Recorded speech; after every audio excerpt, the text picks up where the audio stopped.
શું માત્ર ભૌતિક વિકાસને વિકાસ કહી શકાય? વિકાસની પરિભાષામાં મુખ્ય પરિબળ પરિવર્તન છે. એ મુજબ મોટી મોટી ઇમારતો બની જાય પણ આપણા વિચારોમાં જો પરિવર્તન ન આવે તો શું તેને વિકાસ કહી શકાય? આ પ્રશ્ન આજ એટલા માટે પૂછવો પડે છે કારણ કે એક તરફ ચાંદીપુરા વાયરસે ગુજરાતમાં નાના બાળકોના માતા પિતાને ચિંતિત કર્યા છે, તો બીજી તરફ એવું લાગી રહ્યું છે કે આ વાયરસની સારવાર હોવા છતાં બાળકો મૃત્યુ પામી રહ્યા છે. તેની પાછળ ક્યાંક અવિકસિત વિચારો પણ પોતાનો ભાગ ભજવી રહ્યા છે. શા માટે આવું લાગી રહ્યું છે, જાણીએ અહેવાલમાં. જય હિન્દ. BSI TV ન્યૂઝ પર આપની સાથે હું છું નિધિ ગઢવી. 8 વર્ષનો અક્ષય મારો પૌત્ર થાય. અક્ષય બપોરે સ્કૂલેથી આવ્યો, સાંજ સુધી ભાઈ બહેન સાથે રમ્યો. રાત્રે અમે બધા સાથે જમ્યા. રાત્રે અક્ષયને તાવ આવ્યો, ઠંડી ચડી, અચાનક ખેંચ આવવા લાગી. અમને થયું કે કુંડાળામાં પગ આવી ગયો છે. અમે અક્ષયને બુઆ પાસે લઈ ગયા અને બુઆએ તિલક કરી દીધું ને અમે ઘરે પાછા આવી ગયા. 21મી સદીમાં ગુજરાત જેવા રાજ્યમાં લોકોના આ શબ્દો સાંભળીને શું તમારા મનમાં પ્રશ્ન નથી થતો કે આને વિકાસ કેવી રીતે કહેવો? આ ઘટના છે પંચમહાલના ગોધરા તાલુકાની. ગોધરા સહિત કેટલાય ગામોમાં દર વર્ષે ચોમાસામાં સેન્ડફ્લાય માખીના કારણે ચાંદીપુરા વાયરસ ફેલાય છે. આ વાયરસ બાળકો પર એટેક કરે છે. મોત થવાની ઘટના પણ દર વર્ષે બને છે અને આ વર્ષે પણ ગોધરા તાલુકાના ખજૂરી, ડોકવા અને હાલોલ ગામમાં 3 બાળકના ટપોટપ મોત થયા છે. નથી આરોગ્ય વિભાગ જાગતું, નથી સ્થાનિક ડોક્ટરો જાગતા અને આવામાં અંધશ્રદ્ધા પણ પોતાનો ભાગ ભજવી રહી છે અને બાળકોના જીવ લેવામાં પોતાનું અનુદાન આપી રહી છે.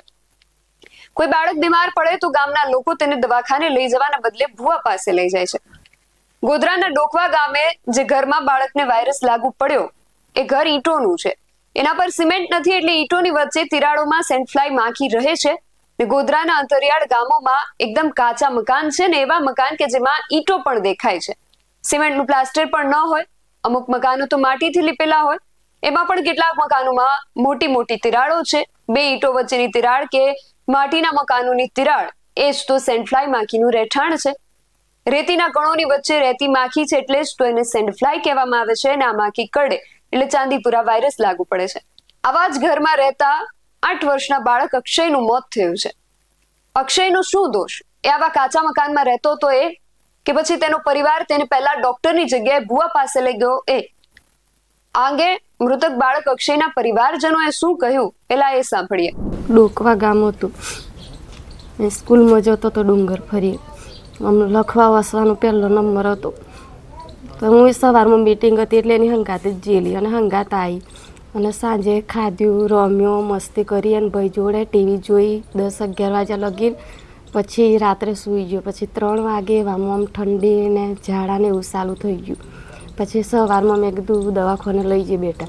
તો ભુવાજીને તઈ લઈ જાઓ. તઈથી શેરા લઈ જાઓ. શેરા કે મગજનો તાવ હે, અહીંથી ગોધરા લઈ જાઓ. ગોધરાવાળા કીધું કે આમ પાણી ભરાઈ ગયું મગજમાં એમ કરીને બરોડા લઈ જાઓ. તો બરોડા અમે લઈ ગયો ઓક્સિજન પર. તઈ લીજીને ઓક્સિજન મેલે, અંગીસરો મૂકે, બધું લોહી ખેંચીને શરીર કારું મેં કરી નાખેલું. એને બોલાતું નહોતું કે આમ જોવાતું નહોતું. અમે પૂછ્યું તા કે એ તો કોમામાં જતો રહ્યો એમ. તો અમે કીધું કેટલા દિવસે આવશે? તા કે આવી જાય તો અઠવાડિયામાં ન કે મહિનો લાગશે એમ. તો પછી કે અંદર ઓલ પાડવો પડે, પાછળથી એમ પાઇપ નાખવી પડશે. મગજનું પાણી થઈ ગયું તો ખેંચવું પડશે. એક રાતમાં કેવી રીતે પાણી થઈ જાય? પછી અમે કીધું કે સારું, અમારો છોકરો સારો તો થઈ જશે ને ગમે તેમ કરી. એમ કરીને અમે રજા આલી અને સહી કરી.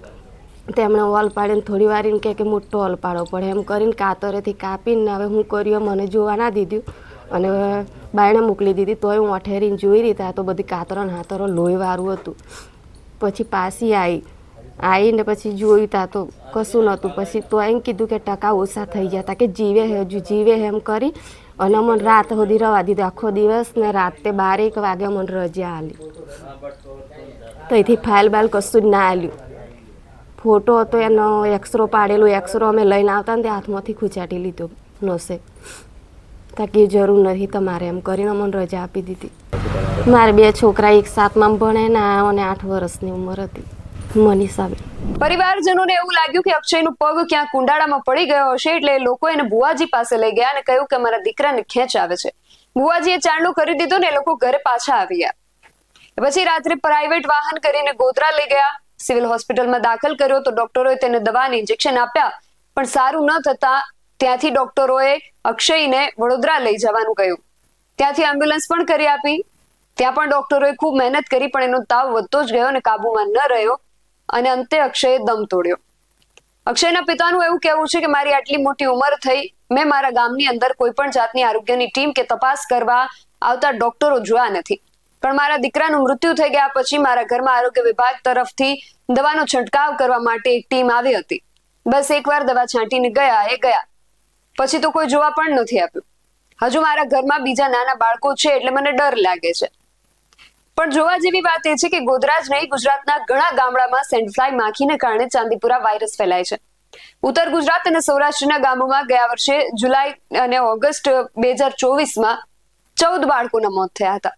દર વર્ષે ગુજરાત સરકારના આરોગ્ય વિભાગ માટે ચાંદીપુરા વાયરસ પડકાર બનીને સામે આવે છે, પણ આ માખીનો કોઈ ઉપાય કે આ વાયરસની કોઈ દવા કે રસી ન હોવાથી આ વધારે જોખમી બને છે. પણ હવે એવું લાગે છે કે દવા કે રસીના અભાવ સહિત જાગૃતિનો અભાવ પણ બાળકોના મૃત્યુનું એક કારણ બની રહ્યું છે. આ બાળકો મચ્છર ઉપરાંત અંધશ્રદ્ધાનો પણ ભોગ બની રહ્યા છે. આ વિશે તમારું શું માનવું છે અમને કમેન્ટ કરીને ચોક્કસથી જણાવજો. આવા જ વધુ અહેવાલો સાથે મળતા રહીશું. તમે મારી YouTube ચેનલને સબસ્ક્રાઇબ કરવાનું અને અમને Facebook અને Instagram પર ફોલો કરવાનું ભૂલશો નહીં. બાકી અવનવી અપડેટ્સ માટે આપ જોતા રહો PSI TV ન્યૂઝ. નમસ્કાર.